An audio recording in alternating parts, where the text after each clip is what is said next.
I'm tired. Which is bad because I need to get my energy up for this because we are about to have another thought provoker. Welcome back everyone, my name is James and you are watching James of Many Names. For this thought provoker, we're going to go a little more serious here because this is a topic that has been debated by people before and has been ridiculed and has been accused of being evil. But I'm going to put a little bit of a different spin on this, just looking at it from, well, it's going to be very largely a historian's perspective, but it's going to be opinion. Let's just put it that way. So just hold your criticisms until the end of the video for the comments section. Or praise. I do accept that too. So here I am. I'm going to talk about cultural appropriation. Man, get that energy up. Let's get into it. So, cultural appropriation. I think before, of course, we get into this topic, we should probably define what cultural appropriation is. So, this is an interesting definition. According to the definition on a quick Google search, by no means a thorough search, the definition of cultural appropriation is the unacknowledged or inappropriate adoption of the customs, practices, ideas, etc. of one people or society by members of another, and typically more dominant people or society. That's interesting that they include that. I'm going to get into that. Okay, so obviously we know about this today, or at least you might know about this today, from people who have complained that, oh, you can't take from another person's culture for yourself. And that, I think, is where they say unacknowledged or inappropriate adoption. And that sort of begs the question, well, what is inappropriate adoption? I'm not sure what that even means myself. Perhaps if you were to use it in a mocking way, I would call that inappropriate. But to use it for fun, or to use it because you like that part of their culture, I feel like this is an entirely different topic, because we get complaints about cultural appropriation from such idiotic things as like, oh, this famous person is wearing a Chinese dress. That's horrible, cultural appropriation. Or, oh, this little girl wants to dress up as Moana for Halloween. Oh, that's cultural appropriation and bad. She can't do that. Of course, this little girl's also white. We're going to get into why that's also kind of an important thing. It's ridiculous things like that. And I admit, the first time I heard this phrase was, as a historian, I actually thought, you mean cultural mixing?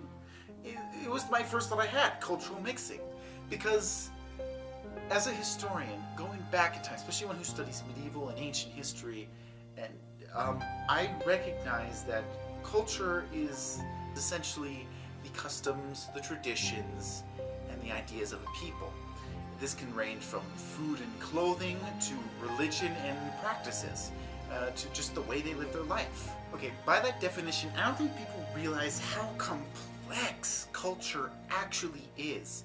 I mean, if you go back 300 years even though you technically have such things as countries around at that time, if you were to go into, say, France and say, oh, your culture is French, I think these people would actually be offended that you just thought their culture was French. I don't think we realized that these cultures were there were subgroups, that even though they were all French technically, they didn't consider themselves just French. They considered themselves whatever their subgroup was. And there are even subgroups to subgroups.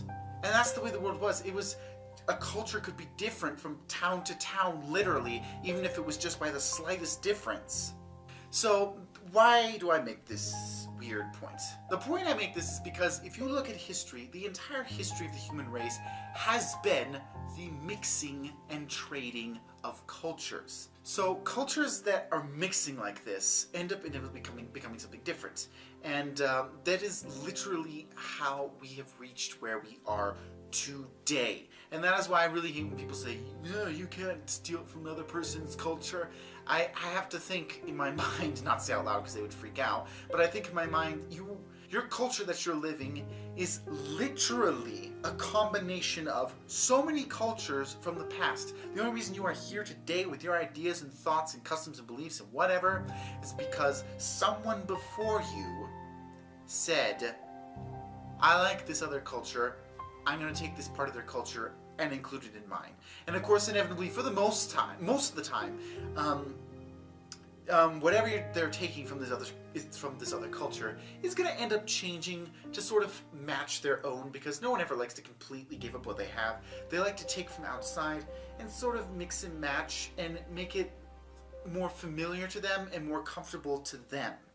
And that's the thing that I like to think about, is when people talk about it, I say, okay, first of all, this has been the rule of history, that cultures continue to exist because they mix with other cultures. And this whole big culture taking over a smaller culture, as they like to include in their definition, that is there because the big excuse they like to use today is, oh, white culture is, destroying and taking over those minority cultures of blacks or Asians or Native Americans or whatever.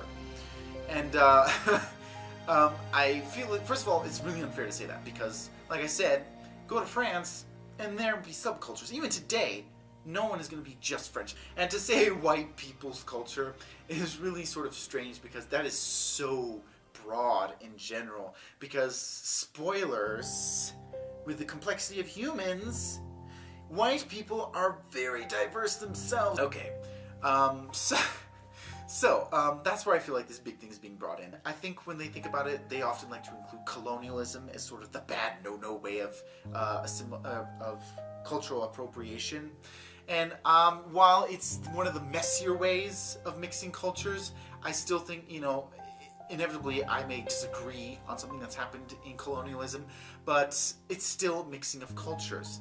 And it's like I said, whether it's through conquest or through colonialism, which is, I feel like it could be another form of conquest, or whether it's just through trade, because, like I said, since the beginning of time, since you've had one village here and one village further away with different cultural ideas, and they came into contact and start trading with each other, cultural mixing and trading has been going on. And as a historian, I realize that this is sort of the lifeblood of history. This is how people get to mix, how people get to know each other, how people get to become allies, and even, yes, sometimes enemies. But this is how mixing of peoples, and this is how people simply survive. You have to mix with others because some people do things better than you do. So you say, cool, I'm going to take that. Your culture is alive today because people did this. So that's why I always have a quibble with this. So I actually end up thinking, should I actually be threatened by cultural appropriation, or would I actually be flattered? Because when I thought about it, honestly, even if it's a larger culture coming to mind and saying, I like this part of your culture, I'm going to take it.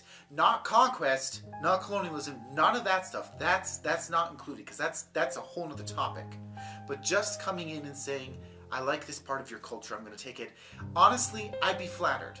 I'd be flattered if someone said, I like the way you do that. I want to do it too. And even if I'm probably going to shake my head and sigh in frustration by the way they change that thing, like, oh yeah, I like the way you make this food, and then they take it, and then they end up, completely changing the way it's made so it's more like their food. I'm going to sigh and shake my hand and go, okay, whatever, fine. But, I'm still flattered that they like my culture, so much so that they want to integrate it into their own as part of their culture now. My culture is now part of theirs. It's not now like theirs. I mean, it kind of is, but it's that my culture is integrated into theirs. And that's why when I heard about these talks, I always thought, shouldn't we be flattered that someone likes our culture enough that they want to include it in theirs? I mean, isn't that what it's all about? People are always saying, respect other cultures. I mean, isn't taking from that culture to include in your own like one of the highest forms of respect and love, that you actually love it enough to include it in your own and not just say, oh yeah, that's nice, okay, do your own thing. So that's why, okay, to kind of close this off, that's why I said, I feel like, whether you disagree or not, I feel like there is this question of, should I be threatened that they did this, or should I be flattered? Because when you look at it that way, and how it's been integrated in history, and how important it is, and that we are literally living in a world of cultures that have mixed before us, I feel like it's inevitable, and that it's not a bad thing. Abusing it, like mocking it, and taking it through like force is one thing, and that's where it might be saying through when they have the definition where it's like, oh, it's inappropriate or unacknowledged. Maybe that's where they're bringing that in, and you might make a case in certain areas, but honestly, on the whole, if a little girl wants to dress up as Moana, a Polynesian princess, a little white girl, wants to dress up as a Polynesian princess, shouldn't you be flattered that she wants to be like her? I mean, isn't that what this is all about? Respect other people of different cultures and different skin colors, although, Lord, that is a whole other topic that I want to get into. The stupidity of looking at people just based off their skin colors. That's going to be a different video for a different serious topic, but for now, those are my thoughts, and I'm going to close it there. Thank you all so much for watching that video. I really hope you enjoyed that thought provoker, got a little bit out of it. If you enjoyed it, click the like button and of course subscribe and click the bell notification if you would like to be notified for future content that is coming out. I am a self-published author. My book, Julius Julii, Book 1, Power of the Julii, is linked below. Go check it out. It is historical fiction and fantasy. I bring my history everywhere with me. What can I say? Go check it out if you're interested in supporting me in my work. And one last time, thank you all so much for watching, and for whatever it's worth to you, may God bless you.